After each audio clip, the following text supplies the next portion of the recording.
साहेब, कशा पद्धतीने तुम्ही ते वक्तव्य बघितलं असाल? काय त्या वक्तव्याकडे तुम्ही स्वतः एक अभ्यासक म्हणून, इतिहास संशोधक म्हणून त्या ठिकाणी बघता?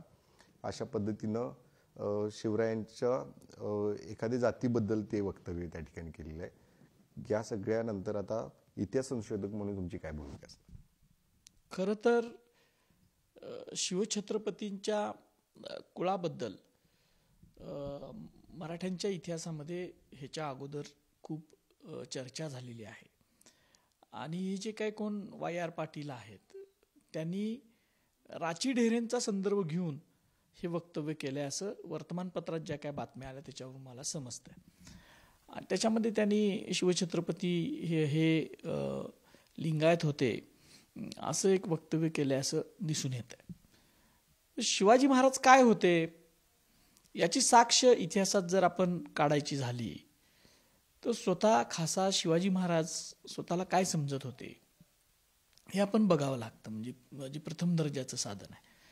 तर शिवाजी महाराजांचा राज्याभिषेक झाल्यानंतर 1677 मध्ये शिवाजी महाराजांनी मालोजी घोरपडे यांना एक लिहिलेलं पत्र आहे.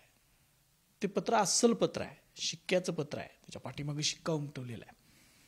आणि या पत्रामध्ये शिवाजी महाराज अगदी स्पष्टतेने स्वतःची जात सांगितलेली आहे. खरं तर आता आपण ते सांगणं आणि हे काही प्रशस्त नाही, पण इतिहासाच्या चर्चेमध्ये ह्या गोष्टी सगळ्या सांगाव्या लागतात. तर स्वतः शिवाजी महाराजांनी स्वतःची जात सांगलेली आहे.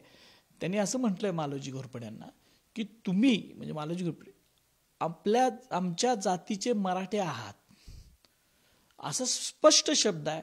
आणि ही निर्विवाद नोंद शिवाजी महाराजांच्या अस्सल पत्रातली, शिवाजी महाराज हे मराठा होते, ते मराठी भाषिक होते हे आपण ठामपणे सांगू शकतो. कारण त्यांनी नाणी जी पाडलीत राज्याभिषेकाच्या वेळेला ती देवनागरीमध्ये मराठीमध्ये अंकन असणारे आहेत.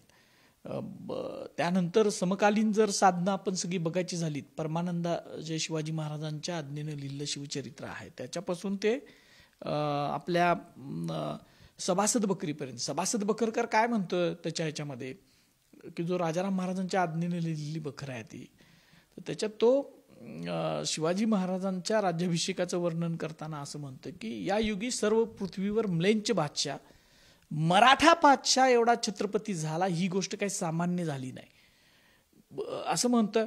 दुसरं परमानंदाची साक्ष आहे. परमानंद शिवाजी महाराजांच्या आजोबा मालोजीराजे भोसले यांना असं म्हणतो की ते महाराष्ट्र भूप आहेत.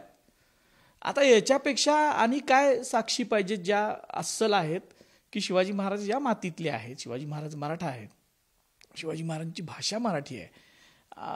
आणि हे असे वाद वारंवार येता कामा नयेत. कारण कुठलंही साहित्यिक असेल किंवा संशोधक असतील यांनी अभ्यासून प्रकट झालं पाहिजे.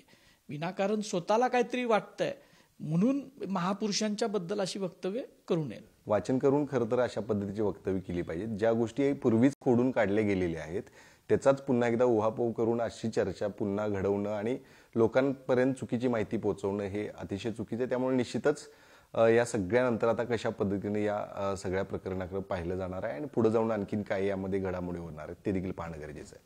कॅमेरामन ओंकार वळवडेसह शेखर पाटील, पुढारी न्यूज, कोल्हापूर.